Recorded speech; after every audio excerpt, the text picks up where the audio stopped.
বা অমৌখিক উপায়ে। শরীরী ভাষা মানুষের মনোভাব এবং আবেগ প্রকাশের একটি শক্তিশালী মাধ্যম।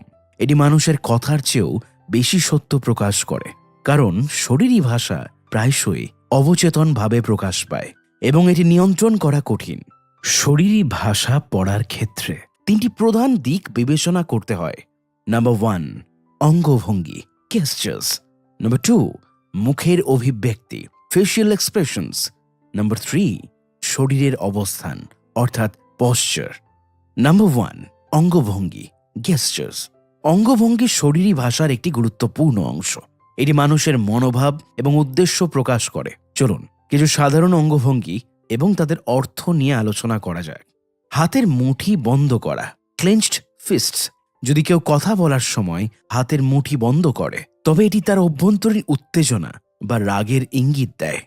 হাত নাড়ানো, হ্যান্ড গেস্টার্স। কথা বলার সময় হাত নাড়ানো সাধারণত আত্মবিশ্বাস এবং উৎসাহের লক্ষণ, তবে অতিরিক্ত হাত নাড়ানো উদ্বেগ বা অস্বস্তিরও ইঙ্গিত হতে পারে। বাহু ক্রস করা, ক্রসড আর্মস। এটি একটি প্রতিরক্ষামূলক অঙ্গভঙ্গি। যদি কেউ বাহু ক্রস করে, তবে এটি তার অস্বস্তি, প্রতিরোধ বা আত্মরক্ষার ইচ্ছা প্রকাশ করে। হাতের তালু খোলা, ওপেন পামস। এটি সততা এবং খোলামেলার ইঙ্গিত দেয়। যদি কেউ কথা বলার সময় হাতের তালু খোলা রাখে, তবে এটি তার বিশ্বাসযোগ্যতা এবং সৎ মনোভাব প্রকাশ করে। নাম্বার 2, মুখের অভিব্যক্তি, ফেশিয়াল এক্সপ্রেশনস। মুখের অভিব্যক্তি মানুষের আবেগ প্রকাশের সবচেয়ে সরাসরি মাধ্যম। প্যাট্রিক কিং উল্লেখ করেছেন যে মুখের অভিব্যক্তি পড়ার সময় কিছু জিনিসে মনোযোগ দেওয়া উচিত। চোখ, আইজ। চোখকে মনের আয়না বলা হয়।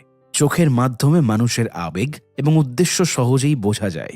চোখের যোগাযোগ, আই কন্ট্যাক্ট। সরাসরি চোখের যোগাযোগ আত্মবিশ্বাস এবং সততার ইঙ্গিত দেয়, তবে অতিরিক্ত চোখের যোগাযোগ আক্রমণাত্মক বা অস্বস্তিকরও হতে পারে। চোখের মণি প্রসারিত হওয়া, পিউপিল ডায়ালেশন। চোখের মণি প্রসারিত হওয়া সাধারণত আগ্রহ বা উত্তেজনার লক্ষণ। এটি মানুষের আবেগের একটি শক্তিশালী সূচক। ভ্রু, আইব্রোজ। ভ্রু মানুষের আবেগ প্রকাশের একটি গুরুত্বপূর্ণ মাধ্যম। ভ্রু উঁচু করা, রেজড আইব্রোজ। এটি অবাক হওয়া বা আগ্রহের ইঙ্গিত দেয়। ভ্রু কুঁচকানো, এটি চিন্তা, উদ্বেগ বা রাগের লক্ষণ। মুখের হাসি, স্মাইল। হাসি সবসময় খুশির লক্ষণ নয়। হাসির ধরন দেখে বোঝা যায় এটি সত্যিকারের হাসি নাকি নকল হাসি। সত্যিকারের হাসি, জেনুইন স্মাইল। সত্যিকারের হাসিতে চোখের কোণ কুঁচকে যায় এবং গাল উঁচু হয়। নকল হাসি, ফেক স্মাইল। নকল হাসিতে শুধু ঠোঁট নড়ে, চোখের কোণ কুঁচকায় না। নাম্বার 3, শরীরের অবস্থান অর্থাৎ পশ্চার। শরীরের অবস্থান মানুষের মনোভাব এবং আত্মবিশ্বাসকে প্রকাশ করে। কিছু সাধারণ শরীরের অবস্থান এবং তাদের অর্থ নিয়ে আলোচনা করা যাক। সোজা হয়ে দাঁড়ানো, আপরাইট পশ্চার। এটি আত্মবিশ্বাস এবং সততার ইঙ্গিত দেয়। যদি কেউ সোজা হয়ে দাঁড়ায়, তবে এটি তার আত্মবিশ্বাস এবং সক্রিয় মনোভাব প্রকাশ করে। কুঁজো হয়ে বসা, স্লাউচড পশ্চার। এটি অস্বস্তি, ক্লান্তি বা আত্মবিশ্বাসের অভাবের লক্ষণ। যদি কেউ কুঁজো হয়ে বসে, তবে এটি তার নেতিবাচক মনোভাবকে প্রকাশ করে। শরীরের দিক, বডি ওরিয়েন্টেশন। যদি কেউ আপনার দিকে মুখ করে দাঁড়ায় বা বসে, তবে এটি তার আগ্রহ এবং মনোযোগের ইঙ্গিত দেয়। তবে যদি কেউ আপনার থেকে দূরে মুখ করে, তবে এটি তার অনাগ্রহ বা অস্বস্তি প্রকাশ করে। 4, অন্যান্য গুরুত্বপূর্ণ শরীরী ভাষা। আরও কিছু গুরুত্বপূর্ণ শরীরী ভাষা আছে যা মানুষের মনোভাব এবং আবেগ বোঝার জন্য অত্যন্ত সহায়ক। পায়ের অবস্থান, ফুট পজিশন। পায়ের অবস্থান মানুষের মনোভাবকে প্রকাশ করে। যদি কেউ আপনার দিকে পা রাখে, তবে এটি তার আগ্রহের ইঙ্গিত দেয়। তবে যদি কেউ আপনার থেকে পাকে অন্যদিকে রাখে বা সরিয়ে রাখে, তবে এটি তার অনাগ্রহ বা পালানোর ইচ্ছাকে প্রকাশ করে। মাথা নাড়ানো, হেড নডস। মাথা নাড়ানো সাধারণত সম্মতি বা আগ্রহের লক্ষণ, তবে অতিরিক্ত মাথা নাড়ানো উদ্বেগ বা অস্বস্তিরও ইঙ্গিত হতে পারে। ব্যক্তিগত স্থান, পার্সোনাল স্পেস। প্রত্যেকের একটি ব্যক্তিগত স্থান থাকে যা তারা অন্যদের থেকে দূরে রাখতে চায়। যদি কেউ আপনার খুব কাছাকাছি আসে, তবে এটি তার আগ্রহ বা আক্রমণাত্মক মনোভাবের ইঙ্গিত দেয়। তবে যদি কেউ আপনার থেকে দূরে থাকে, তবে এটি তার অনাগ্রহ বা অস্বস্তিকে প্রকাশ করে। Chapter 2, reading people's thoughts and intentions, মানুষের চিন্তা এবং উদ্দেশ্যকে পড়ুন। এখানে মূলত মানুষের অপ্রকাশিত চিন্তা, অভিপ্রায় এবং মনোভাব বুঝতে বিভিন্ন মনস্তাত্ত্বিক কৌশল এবং ইঙ্গিত নিয়ে আলোচনা করা হয়। আমাদের দেহ ভাষা, মুখের অভিব্যক্তি, চোখের নাড়াচাড়া এবং আচরণ মানুষের মনের অবচেতন তথ্য প্রকাশ করে। এখানে আমরা জানব কিভাবে আমরা এই অঙ্গভঙ্গি, কথা বলার ধরন এবং আচরণ থেকে অন্যের চিন্তা এবং উদ্দেশ্য নির্ণয় করতে পারি। নাম্বার 1, মাইক্রো এক্সপ্রেশন, অচেতনভাবে প্রকাশিত আবেগ। মানুষের মুখে দ্রুত ক্ষণস্থায়ী অভিব্যক্তিকে বলা হয় মাইক্রো এক্সপ্রেশন। এগুলো সাধারণত 0.5 সেকেন্ড বা তারও কম স্থায়ী হয় এবং মানুষ ইচ্ছাকৃতভাবে এগুলো নিয়ন্ত্রণ করতে পারে না। প্রধান মাইক্রো এক্সপ্রেশন এবং তার অর্থ: রাগ, ভ্রু নিচের দিকে নামা, ঠোঁট চেপে ধরা, চোখ সংকুচিত হওয়া; ভয়, চোখ বড় হয়ে যাওয়া, ভ্রু উঁচু হওয়া, মুখে হাঁ হয়ে যাওয়া; আনন্দ, চোখের কোণে ভাঁজ, উজ্জ্বল মুখ, হাসির রেখা গভীর হওয়া; অপছন্দ বা অবজ্ঞা, ঠোঁটের একপাশ উঁচু হওয়া বা ভ্রু কুঁচকে যাওয়া। চেনার কৌশল: যখন কারো সাথে কথা বলছেন তাদের মুখের ক্ষণস্থায়ী অভিব্যক্তির দিকে লক্ষ্য করুন। যদি কেউ হাসি মুখে কথা বললেও চোখে ভয় বা দুশ্চিন্তা প্রকাশ পায়, তবে সে হয়তো কিছু গোপন করছে। চোখের নাড়াচাড়া এবং অভিপ্রায় পড়া। চোখকে বলা হয় মনের জানালা। এখানে ব্যাখ্যা করা হয়েছে কিভাবে মানুষের চোখের নড়াচাড়া থেকে তারা সত্য বলছে নাকি মিথ্যা বলছে তা বোঝা যায়। চোখের নড়াচড়ার বিভিন্ন অর্থ আছে, যেমন ওপরে বামে তাকানো, স্মৃতি থেকে কিছু মনে করার চেষ্টা, সত্য বলার ইঙ্গিত; ওপরে ডানে তাকানো, কল্পনা করা বা তৈরি করা; নিচে তাকানো, লজ্জা, অনুশোচনা বা আত্মবিশ্লেষণের লক্ষণ; সরাসরি চোখে তাকানো, আত্মবিশ্বাসের লক্ষণ। তবে দীর্ঘক্ষণ তাকিয়ে থাকলে এটি আক্রমণাত্মক মনোভাব প্রকাশ করতে পারে। চেনার কৌশল: যদি কেউ প্রশ্নের উত্তরে বারবার ওপরের ডানে তাকায়, তাহলে সে হয়তো মিথ্যা বলছে, কারণ সে তখন উত্তরটি কল্পনা করছে। কণ্ঠস্বর ও কথা বলার ধরন থেকেও মানুষকে পড়তে পারবেন। যেমন প্যাট্রিক কিং ব্যাখ্যা করেছেন যে মানুষের কণ্ঠস্বরের ওঠানামা এবং গতি থেকেও তাদের অভিপ্রায় বোঝা যায়। ধীর এবং মসৃণ কণ্ঠস্বর আত্মবিশ্বাস, স্থিরতা এবং বিশ্বাসযোগ্যতার লক্ষণ। দ্রুত এবং কাঁপা কণ্ঠস্বর নার্ভাসনেস বা মিথ্যা বলার ইঙ্গিত। কণ্ঠস্বরের অনিয়মিত ওঠানামা অস্বস্তি বা অসততার লক্ষণ। অপ্রয়োজনীয় বিরতি বা থেমে যাওয়া মিথ্যা বলার সম্ভাবনা, কারণ ব্যক্তি তখন মিথ্যা তৈরি করতে সময় নিচ্ছে।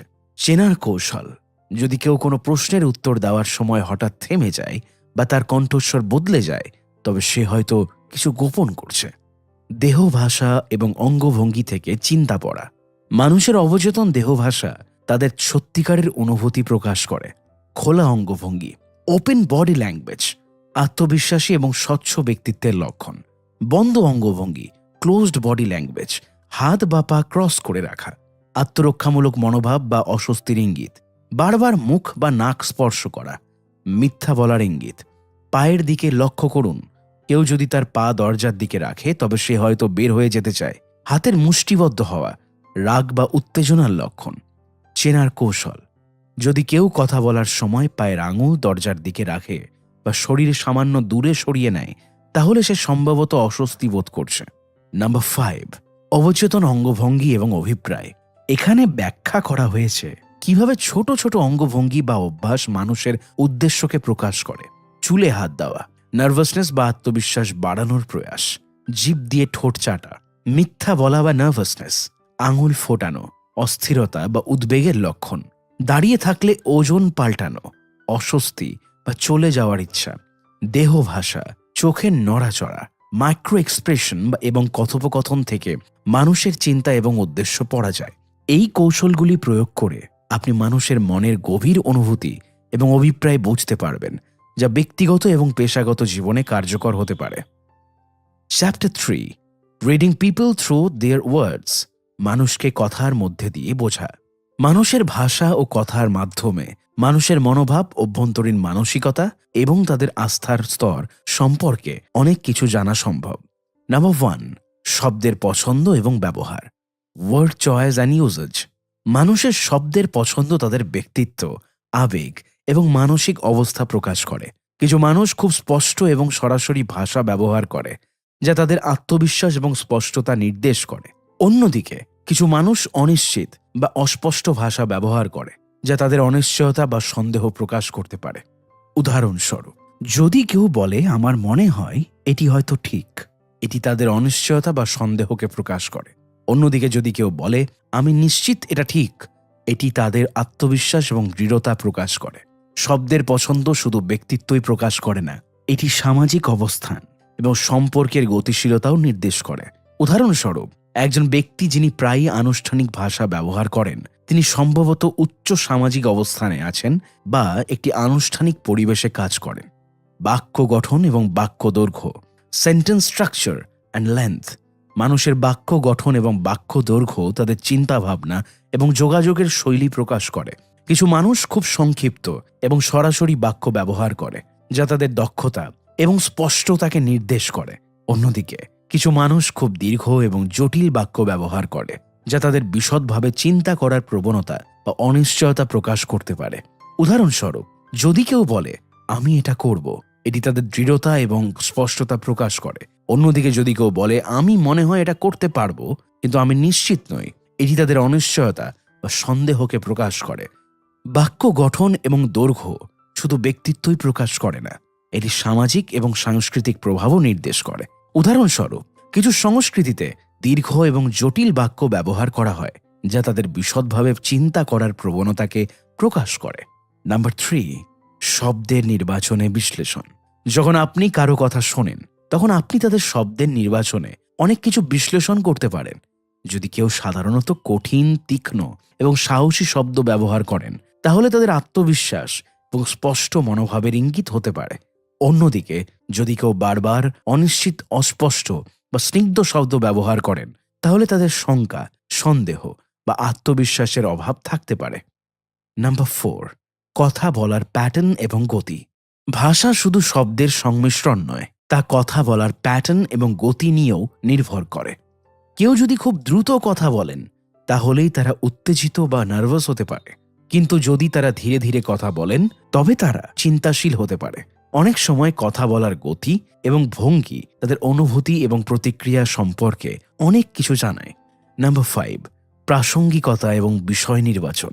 মানুষ কি সম্পর্কে কথা বলছেন সেটি তাদের উদ্দেশ্যের একটি বড় অংশ প্রকাশ করে। তারা যদি সবসময় এক ধরনের বিষয় নিয়ে আলোচনা করেন, এটি তাদের আগ্রহ বা অনুভূতি সম্পর্কে ধারণা দেয়। উদাহরণস্বরূপ, কেউ যদি প্রায়ই তাদের কর্মজীবন নিয়ে কথা বলে, তবে এটি তাদের পেশাদার মনোভাব এবং উচ্চাকাঙ্ক্ষা নির্দেশ করতে পারে।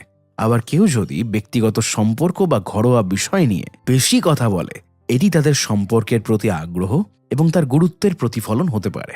মানুষের কথা বলার ধরন, শব্দের নির্বাচন এবং বাক্য গঠনের প্যাটার্ন বিশ্লেষণ করে আপনি অনেক কিছু জানতে পারেন তাদের মনের অবস্থা, ব্যক্তিত্ব এবং উদ্দেশ্য সম্পর্কে। যে কেউ কথার মাধ্যমে তার প্রকৃতি বা চিন্তা প্রকাশ করতে পারে এবং এটি আপনার কাছে বিশ্লেষণ করা সম্ভব যদি আপনি সঠিকভাবে তার শব্দ, গতি এবং উচ্চারণ বুঝতে পারেন। ভাষা শুধুমাত্র একে অপরের সাথে যোগাযোগের একটি মাধ্যম নয়, এটি আপনার শখ, চিন্তা এবং ব্যক্তিত্বের একটি প্রতিফলন। Chapter 4, common personality traits and what they reveal. সাধারণ ব্যক্তিত্বের বৈশিষ্ট্য এবং তা কি প্রকাশ করে। ব্যক্তিত্বের বৈশিষ্ট্যগুলিকে কয়েকটি ভাগে ভাগ করা যায়, যেমন নাম্বার 1, মেলামেশা প্রিয়, এক্সট্রোভার্টেড, গোপনীয়তা প্রিয় অর্থাৎ ইন্ট্রোভার্টেড ব্যক্তিত্ব, সহানুভূতিশীল ব্যক্তিত্ব অর্থাৎ এমপ্যাথেটিক, যৌক্তিক ব্যক্তিত্ব অর্থাৎ লজিক্যাল, আবেগপ্রবণ ব্যক্তিত্ব ইমোশনাল, নিয়ন্ত্রণ প্রিয় ব্যক্তিত্ব অর্থাৎ কন্ট্রোলিং, সহযোগী ব্যক্তিত্ব অর্থাৎ কোলাবোরেটিভ। এই বৈশিষ্ট্যগুলো প্রতিটি মানুষের মধ্যে আলাদা আলাদা মাত্রায় থাকে এবং তাদের আচরণ ও সম্পর্ককে প্রভাবিত করে। নাম্বার 1, মেলামেশা প্রিয়, এক্সট্রোভার্টেড ব্যক্তিত্ব। মেলামেশা প্রিয় ব্যক্তিরা সামাজিক, উৎসাহী এবং অন্যদের সাথে সময় কাটাতে পছন্দ করেন। তাদের প্রধান বৈশিষ্ট্যগুলো হলো এরা অন্যের সাথে মিশতে এবং নতুন মানুষজনের সাথে পরিচিত হতে পছন্দ করেন। এরা সাধারণত আত্মবিশ্বাসী এবং নিজেদের প্রকাশ করতে পছন্দ করেন। কিভাবে চিনবেন? এরা কথোপকথনের সক্রিয় অংশগ্রহণ করেন, তাদের শরীরী ভাষা উন্মুক্ত এবং স্বাগতপূর্ণ হয়, এরা দলগত কাজে বেশি সক্রিয় হন। কিভাবে তাদের সাথে যোগাযোগ করবেন? তাদের সাথে উৎসাহী এবং ইতিবাচকভাবে কথা বলুন। তাদের সামাজিক ইভেন্ট বা দলগত কার্যক্রমে অংশ নিতে উৎসাহী করুন। নাম্বার 2, গোপনীয়তা প্রিয় ইন্ট্রোভার্টেড ব্যক্তিত্ব। গোপনীয়তা প্রিয় ব্যক্তিরা একাকী সময় কাটাতে পছন্দ করেন এবং তাদের শক্তি একাকিত্ব থেকে আসে। তাদের প্রধান বৈশিষ্ট্যগুলো হলো এরা একা সময় কাটাতে পছন্দ করেন এবং সামাজিক ইভেন্টে কম অংশগ্রহণ করেন। এরা গভীরভাবে চিন্তা করেন এবং নিজের ভাবনায় মগ্ন থাকেন। এরা সহজেই অতিরিক্ত উদ্দীপনায় ক্লান্ত বোধ করতে পারেন। কিভাবে চিনবেন? এরা কথোপকথনে কম অংশগ্রহণ করেন এবং শুনতে পছন্দ করেন। তাদের শরীরী ভাষা সংরক্ষিত এবং কম অভিব্যক্তিপূর্ণ। এরা একাকী কাজে বেশি সক্রিয় হন। কিভাবে তাদের সাথে যোগাযোগ করবেন? তাদের একাকিত্বকে সম্মান করুন এবং তাদের ওপর চাপ প্রয়োগ করবেন না। তাদের সাথে গভীর এবং অর্থপূর্ণ কথোপকথন করুন। নাম্বার 3, সহানুভূতিশীল এমপ্যাথেটিক ব্যক্তিত্ব। সহানুভূতিশীল ব্যক্তিরা অন্যদের অনুভূতি বুঝতে এবং তাদের সাথে সংযোগ স্থাপনে দক্ষ। তাদের প্রধান বৈশিষ্ট্যগুলো হলো এরা অন্যদের অনুভূতি সহজেই বুঝতে পারেন। এরা অন্যদের সাহায্য করতে পছন্দ করেন। এরা আবেগপ্রবণ এবং অন্যদের অনুভূতিতে প্রভাবিত হতে পারেন। কিভাবে চিনবেন? এরা অন্যদের সমস্যা শুনতে এবং সমাধান করতে পছন্দ করেন। তাদের শরীরী ভাষা সহানুভূতিশীল এবং স্নেহপূর্ণ হয়। এরা সামাজিক সম্পর্কে বেশি মনোযোগ দেন। কিভাবে তাদের সাথে যোগাযোগ করবেন? তাদের অনুভূতিকে গুরুত্ব দিন এবং তাদের সাথে আবেগপূর্ণ কথোপকথন করুন। তাদের সাহায্য ও সহযোগিতার জন্য ধন্যবাদ জানান। নাম্বার 4, যৌক্তিক ব্যক্তিত্ব অর্থাৎ লজিক্যাল ব্যক্তিত্ব। যৌক্তিক ব্যক্তিরা তথ্য এবং যুক্তির উপর নির্ভর করে সিদ্ধান্ত নেন। এরা সমস্যাগুলো বিশ্লেষণ করে সমাধান খোঁজেন। এরা আবেগের চেয়ে যুক্তিকে প্রাধান্য দেন। কিভাবে চিনবেন? এরা কথোপকথনে যুক্তি এবং তথ্য ব্যবহার করেন। তাদের শরীরী ভাষা নিয়ন্ত্রিত এবং কম আবেগপ্রবণ হয়। এরা সমস্যার সমাধানে দক্ষ হন। কিভাবে তাদের সাথে যোগাযোগ করবেন? তাদের সাথে যুক্তি এবং তথ্যের উপর ভিত্তি করে কথা বলুন। আবেগপ্রবণ আচরণ এড়িয়ে চলুন। আবেগপ্রবণ ব্যক্তিত্ব ইমোশনাল ব্যক্তিত্ব। আবেগপ্রবণ ব্যক্তিরা তাদের অনুভূতির উপর ভিত্তি করে সিদ্ধান্ত নেন এবং তাদের আবেগ প্রকাশে স্পষ্ট।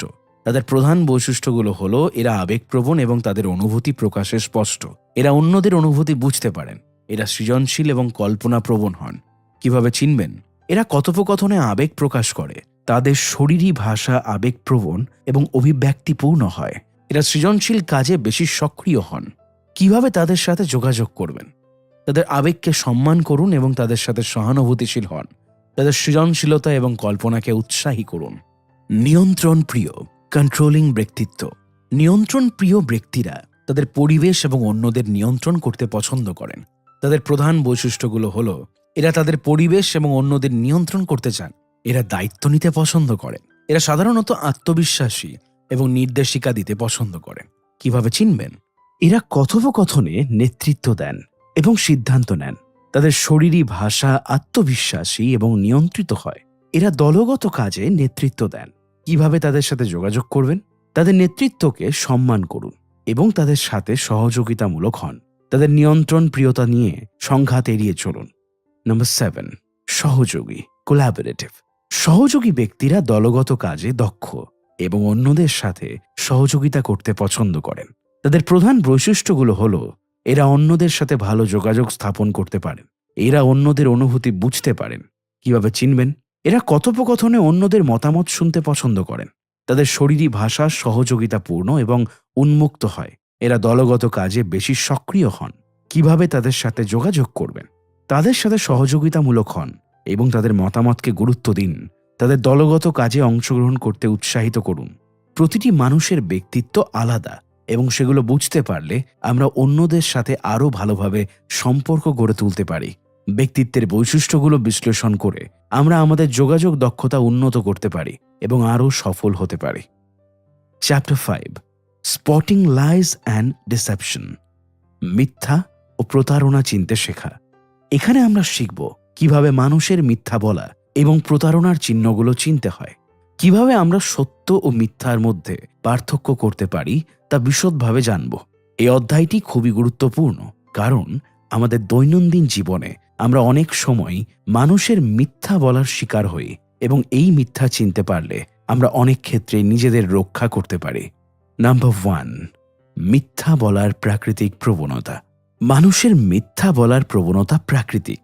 ছোটবেলা থেকেই আমরা বিভিন্ন কারণে মিথ্যা বলি, কখনো নিজেকে রক্ষা করতে, কখনো অন্যের অনুভূতি না আঘাত করতে, আবার কখনো নিজের সুবিধা আদায় করতে। প্যাট্রিক কিং বলেন, মিথ্যা বলার এই প্রবণতা আমাদের সামাজিক জীবনের একটি অংশ, কিন্তু সমস্যা হয় যখন এই মিথ্যা ক্ষতির কারণ হয়ে দাঁড়ায়। তাই মিথ্যা চিনতে পারা খুবই গুরুত্বপূর্ণ। নাম্বার 2, মিথ্যা বলার সময় মানুষের শারীরিক ভাষা। মিথ্যা বলার সময় মানুষের শারীরিক ভাষায় কিছু পরিবর্তন আসে। এই পরিবর্তনগুলো খুব সূক্ষ্ম হতে পারে, কিন্তু সঠিকভাবে পর্যবেক্ষণ করলে এগুলো চিনতে পারা যায়। কিছু সাধারণ শারীরিক ভাষা যা মিথ্যা বলার সময় দেখা যায়: চোখের দিকে তাকানো। অনেকেই মনে করেন মিথ্যা বলার সময় মানুষ চোখে চোখ রাখতে পারে না, কিন্তু প্যাট্রিক কিং বলেন এই ধারণা সম্পূর্ণ সত্য নয়। কিছু মানুষ মিথ্যা বলার সময় চোখে চোখ রাখে, আবার কিছু মানুষ চোখ এড়িয়ে চলে। তবে মিথ্যা বলার সময় চোখের পুতুল প্রসারিত হতে পারে, যা একটি গুরুত্বপূর্ণ সংকেত। হাতের অঙ্গভঙ্গি। মিথ্যা বলার সময় মানুষের হাতের অঙ্গভঙ্গিতে পরিবর্তন আসে। তারা হয়তো হাত গুটিয়ে নেয় বা হাত দিয়ে মুখ স্পর্শ করে। এই ধরনের অঙ্গভঙ্গি মিথ্যা বলার সময় সাধারণত দেখা যায়। শরীরের নড়াচড়া। মিথ্যা বলার সময় মানুষ অস্বস্তি বোধ করে এবং এই অস্বস্তি শরীরে নাড়াচড়ায় প্রকাশ পায়। তারা হয়তো বারবার পা নাড়ায় বা বসার অবস্থান পরিবর্তন করে। নাম্বার 3, কণ্ঠস্বরের পরিবর্তন। মিথ্যা বলার সময় মানুষের কণ্ঠস্বরেও পরিবর্তন আসে। তারা হয়তো দ্রুত কথা বলে বা তাদের কণ্ঠস্বর কাঁপতে থাকে। কখনো কখনো তারা কথা বলার সময় অস্বাভাবিক বিরতি নেয় বা একই কথা বারবার বলে। এই ধরনের কণ্ঠস্বরের পরিবর্তন মিথ্যা বলার একটি গুরুত্বপূর্ণ সংকেত। নাম্বার 4, মানসিক সংকেত। মিথ্যা বলার সময় মানুষের মানসিক অবস্থাও পরিবর্তন আসে। তারা হয়তো বেশি প্রতিরক্ষামূলক হয়ে ওঠে বা কথার মধ্যে অসঙ্গতি দেখা দেয়। প্যাট্রিক কিং বলেন, মিথ্যা বলার সময় মানুষ সাধারণত তাদের গল্পে অনেক বেশি বিস্তারিত তথ্য দেয়, যাতে তাদের গল্পটি বিশ্বাসযোগ্য মনে হয়। কিন্তু এই অতিরিক্ত বিস্তারিত তথ্য অনেক সময় গল্পের মধ্যে অসঙ্গতি তৈরি করে। নাম্বার 5, মিথ্যা ধরার কৌশল। প্যাট্রিক কিং এখানে মিথ্যা ধরার কিছু কার্যকরী কৌশল শেখান। এই কৌশলগুলো ব্যবহার করে আমরা সহজেই মিথ্যাকে চিনতে পারি। প্রশ্ন করা। মিথ্যা ধরার সবচেয়ে সহজ উপায় হলো প্রশ্ন করা। আপনি যদি কারো কথা নিয়ে সন্দেহ করেন, তাহলে তাকে বিভিন্ন প্রশ্ন করুন। মিথ্যা বলার সময় মানুষ সাধারণত তাদের গল্পে অসঙ্গতি তৈরি করে এবং এই অসঙ্গতিগুলো প্রশ্ন করার মাধ্যমে বের করে আনা যায়। শারীরিক ভাষা পর্যবেক্ষণ। মিথ্যা বলার সময় মানুষের শারীরিক ভাষায় পরিবর্তন আসে। তাই আপনি যদি কারো কথা নিয়ে সন্দেহ করেন, তাহলে তার শারীরিক ভাষা পর্যবেক্ষণ করুন। তার চোখের দিকে তাকান, হাতের অঙ্গভঙ্গি দেখুন এবং শরীরের নড়াচড়া লক্ষ্য করুন। কণ্ঠস্বর শোনা। মিথ্যা বলার সময় মানুষের কণ্ঠস্বরেও পরিবর্তন আসে। তাই আপনি যদি কারো কথা নিয়ে সন্দেহ করেন, তাহলে তার কণ্ঠস্বর শুনুন। তার কণ্ঠস্বর কি দ্রুত হচ্ছে নাকি কাঁপছে? এই ধরনের পরিবর্তন মিথ্যা বলার সংকেত হতে পারে। নাম্বার 6, মিথ্যা চিনতে পারার গুরুত্ব। মিথ্যা চিনতে পারা আমাদের জীবনে খুবই গুরুত্বপূর্ণ। মিথ্যা চিনতে পারলে আমরা অনেক ক্ষেত্রেই নিজেদের রক্ষা করতে পারি। আমরা যদি কারো মিথ্যা কথা চিনতে পারি, তাহলে আমরা সেই ব্যক্তির থেকে দূরে থাকতে পারি বা তার কথায় বিশ্বাস না করে নিজেদের সুরক্ষিত রাখতে পারি। আমরা যদি নিয়মিতভাবে মানুষের শারীরিক ভাষা, কণ্ঠস্বর এবং মানসিক সংকেত পর্যবেক্ষণ করি, তাহলে আমরা ধীরে ধীরে মিথ্যা চিনতে পারার দক্ষতা অর্জন করতেই পারব। এই দক্ষতা আমাদের জীবনে অনেক ক্ষেত্রেই উপকারী হবে এবং আমরা অনেক ক্ষেত্রে নিজেদের রক্ষা করতে পারব। Chapter 6, the dark triad, narcissism, Machiavellianism and psychopathy. এখানে লেখক মানব ব্যক্তিত্বের 3টি অন্ধকার দিক, নার্সিজম, ম্যাকিয়াভ্যালিয়ানিজম এবং সাইকোপ্যাথি নিয়ে গভীরভাবে আলোচনা করেছেন। ডার্ক ট্রায়াড হল 3টি ব্যক্তিত্ব বৈশিষ্ট্যের সমন্বয়। নার্সিজম, অতিরিক্ত আত্মম্ভরিতা, নিজের গুরুত্বকে অত্যাধিক মূল্যায়ন করা এবং অন্যের প্রতি সহানুভূতির অভাব। মেকিয়াভ্যালিয়ানিজম, মেকিয়াভ্যালিয়ানিজম হল কৌশলগতভাবে অন্যকে ব্যবহার করা, নৈতিকতার চেয়ে লক্ষ্য অর্জনকে প্রাধান্য দেওয়া। সাইকোপ্যাথি, আবেগের অভাব, আবেগ প্রবণতা এবং অন্যের প্রতি সহানুভূতির অভাব। এই 3টি বৈশিষ্ট্য আলাদা হলেও এগুলোই প্রায়শই একে অপরের সাথে ওভারল্যাপ করে। ডার্ক ট্রায়াডের ব্যক্তিরা সাধারণত স্বার্থপর, কৌশলী এবং অন্যের অনুভূতি বা কল্যাণের প্রতি উদাসীন হয়। নাম্বার 1, নার্সিজম। নার্সিসম হলো এমন একটি ব্যক্তিত্ব বৈশিষ্ট্য যেখানে ব্যক্তি নিজেকে অত্যাধিক গুরুত্বপূর্ণ মনে করে এবং অন্যের কাছ থেকে প্রশংসা ও মনোযোগের আকাঙ্ক্ষা করে। নার্সিস্টিক ব্যক্তিরা প্রায়শই নিজেদের অতিরঞ্জিত করে উপস্থাপন করে এবং অন্যের চাহিদা বা অনুভূতিকে উপেক্ষা করে। নার্সিজমের লক্ষণ: নার্সিস্টিক ব্যক্তিরা নিজেদের ক্ষমতা, সৌন্দর্য এবং সাফল্যকে অত্যাধিক মূল্যায়ন করে। তারা সর্বদা অন্যের কাছ থেকে প্রশংসা এবং মনোযোগ চায়। তারা অন্যের অনুভূতি বা চাহিদাকে গুরুত্ব দেয় না। নার্সিস্টিক ব্যক্তিদের সাথে কিভাবে আচরণ করবেন? তাদের প্রশংসা এবং মনোযোগ দেওয়ার প্রয়োজনীয়তা কমিয়ে আনুন। তাদের আচরণের প্রতি সচেতন থাকুন এবং তাদের ম্যানিপুলেশন থেকে সতর্ক থাকুন। সীমানা নির্ধারণ করুন এবং তাদের আচরণের প্রতি জবাবদিহিতা বজায় রাখুন। নাম্বার 2, ম্যাকিয়াভেলিনিজম।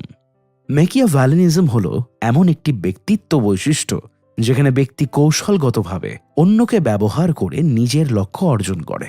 ম্যাকিয়াভেলিয়ান ব্যক্তিরা নৈতিকতা বা নীতির চেয়ে নিজের স্বার্থকে প্রাধান্য দেয়। ম্যাকিয়াভেলিনিজমের লক্ষণ: তারা পরিস্থিতি এবং মানুষকে নিজের সুবিধার জন্য ব্যবহার করে। তারা নৈতিক সিদ্ধান্ত নেওয়ার চেয়ে লক্ষ্য অর্জনকে গুরুত্ব দেয়। তারা প্রায়শই অন্যের প্রতি সন্দেহপ্রবণ হয় এবং তাদের বিশ্বাস করতে চায় না। ম্যাকিয়াভেলিয়ান ব্যক্তিদের সাথে কিভাবে আচরণ করবেন? তাদের কৌশল সম্পর্কে সচেতন থাকুন। তাদের সাথে সরাসরি এবং স্পষ্টভাবে যোগাযোগ করুন। তাদের আচরণের প্রতি জবাবদিহিতা বজায় রাখুন এবং তাদের কৌশলগুলোকে চ্যালেঞ্জ করুন। Number 3, psychopathy. সাইকোপ্যাথি হল এমন একটি ব্যক্তিত্ব বৈশিষ্ট্য যেখানে ব্যক্তির আবেগের অভাব, অন্যের প্রতি সহানুভূতির অভাব এবং আবেগ প্রবণতা দেখা যায়।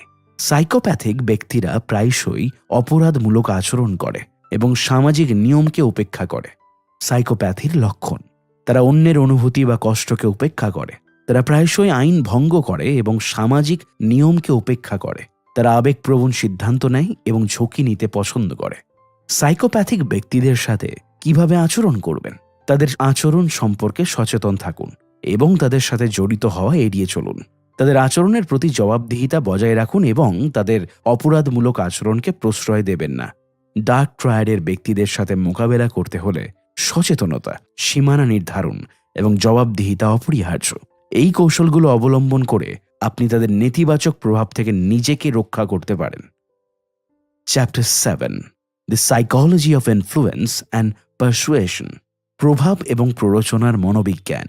এখানে লেখক কিভাবে তাদের সিদ্ধান্ত নেওয়ার প্রক্রিয়াকে প্রভাবিত করা যায় এবং কিভাবে কার্যকরভাবে প্ররোচনা করা যায় তা বিশদভাবে ব্যাখ্যা করেছেন। নাম্বার 1, প্রভাব অর্থাৎ ইনফ্লুয়েন্স এবং প্ররোচনা এমন প্রক্রিয়া যার মাধ্যমে একজন ব্যক্তি অন্য ব্যক্তির আচরণ, চিন্তাভাবনা বা সিদ্ধান্তকে পরিবর্তন করতে পারে। তবে এগুলোর মধ্যে কিছু মৌলিক পার্থক্য রয়েছে। প্রভাব, ইনফ্লুয়েন্স, এটি হলো অন্য ব্যক্তির আচরণ বা চিন্তাভাবনাকে পরোক্ষভাবে পরিবর্তন করার ক্ষমতা। প্রভাব প্রায়শই দীর্ঘমেয়াদী এবং এটি সম্পর্ক, বিশ্বাস এবং আস্থার উপর ভিত্তি করে গড়ে ওঠে। প্ররোচনা, পারসুয়েশন, এটি হলো অন্য ব্যক্তিকে সরাসরি একটি নির্দিষ্ট সিদ্ধান্ত নেওয়ার জন্য প্ররোচিত করা। প্ররোচনা প্রায়শই স্বল্পমেয়াদী এবং এটি যুক্তি, আবেগ বা চাপের উপর ভিত্তি করে কাজ করে। প্রভাব ও প্ররোচনার পেছনে কাজ করে কিছু মৌলিক মনস্তাত্ত্বিক নীতি। এই নীতিগুলো মানুষের আচরণ এবং সিদ্ধান্ত নেওয়ার প্রক্রিয়াকে প্রভাবিত করে। পারস্পরিকতার নীতি অনুসারে মানুষ অন্যকে কিছু দেওয়ার পরে তা ফেরত পেতে চায়। এই নীতি প্ররোচনার ক্ষেত্রে খুবই কার্যকর। উদাহরণস্বরূপ, যদি আপনি কাউকে কিছু দেন বা সাহায্য করেন, তাহলে তারা আপনার অনুরোধ রাখতে বেশি ইচ্ছুক হবে। সামাজিক প্রমাণের নীতি অনুসারে মানুষ অন্যের আচরণকে অনুসরণ করে। এই নীতি প্রায়শই বিজ্ঞাপন এবং বিপণনে ব্যবহার করা হয়। উদাহরণস্বরূপ, যদি একটি পণ্য অনেক মানুষ ব্যবহার করে, তাহলে নতুন ক্রেতারা সেই পণ্য কিনতে বেশি আগ্রহী হবে। কৃতিত্বের নীতি অনুসারে মানুষ কৃতিত্বশীল ব্যক্তিদের কথা মানতে বেশি ইচ্ছুক। এই নীতি প্ররোচনার ক্ষেত্রে খুবই কার্যকর। উদাহরণস্বরূপ, যদি একজন ডাক্তার বা বিশেষজ্ঞ কোনো পণ্য বা পরিষেবার সুপারিশ করেন, তাহলে মানুষ তা কিনতে বেশি আগ্রহী হবে। কমিটমেন্ট অ্যান্ড কনসিস্টেন্সি, এই নীতি অনুসারে মানুষ তাদের প্রতিশ্রুতি এবং পূর্বের সিদ্ধান্তের সাথে সামঞ্জস্য বজায় রাখতে চায়। এই নীতি প্ররোচনার ক্ষেত্রে খুবই কার্যকর। উদাহরণস্বরূপ, যদি কেউ একটি ছোট প্রতিশ্রুতি দেয়, তাহলে তারা বড় প্রতিশ্রুতিও রাখতে বেশি ইচ্ছুক হবে। স্নেহ, লাইকিং, স্নেহের নীতি অনুসারে মানুষ তাদের পছন্দের ব্যক্তিদের কথা মানতে বেশি ইচ্ছুক। এই নীতি প্ররোচনার ক্ষেত্রে খুবই কার্যকর। উদাহরণস্বরূপ, যদি আপনি কাউকে পছন্দ করেন তাহলে তারা আপনার অনুরোধ রাখতে বেশি ইচ্ছুক হবে। দুষ্প্রাপ্যতা, স্ক্যারসিটি। দুষ্প্রাপ্যতার নীতি অনুসারে মানুষ এমন জিনিসকে বেশি মূল্য দেয় যা সহজে পাওয়া যায় না।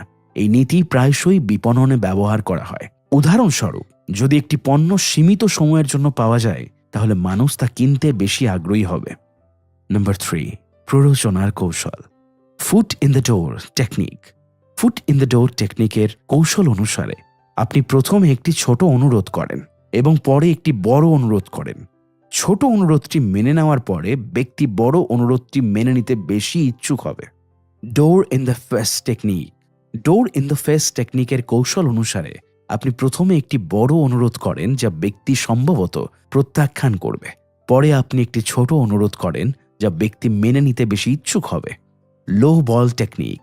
এই কৌশল অনুসারে আপনি প্রথমে একটি প্রস্তাব দেন যা ব্যক্তির জন্য খুবই আকর্ষণীয়। পরে আপনি প্রস্তাবের শর্তগুলো পরিবর্তন করেন, কিন্তু ব্যক্তি প্রস্তাবটি মেনে নিতে বেশি ইচ্ছুক হবে। Buy in technique.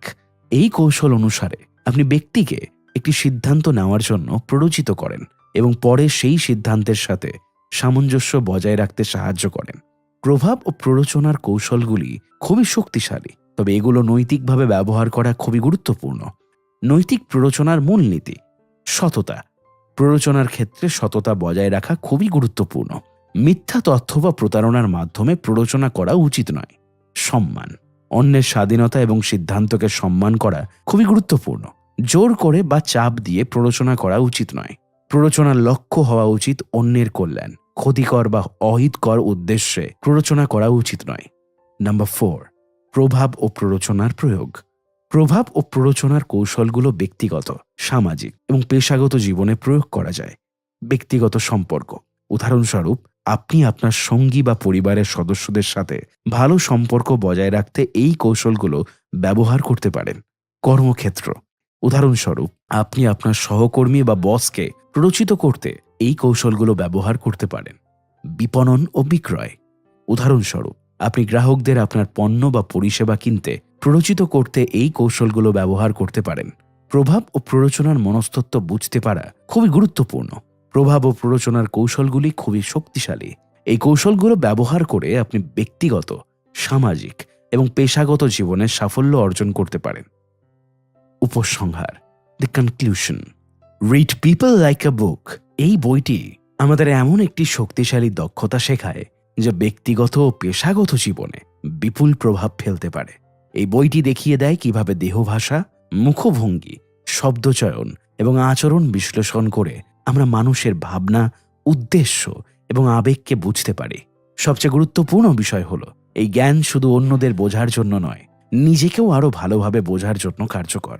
আপনি যখন মানুষের অজানা ইঙ্গিত ধরতে শিখবেন, তখনই আপনার সিদ্ধান্ত গ্রহণের ক্ষমতা, যোগাযোগ দক্ষতা এবং সম্পর্কের গভীরতা আরো সমৃদ্ধ হবে। তাই মানুষের আচরণের পেছনের মানসিক সংকেত পড়তে শিখুন এবং আপনার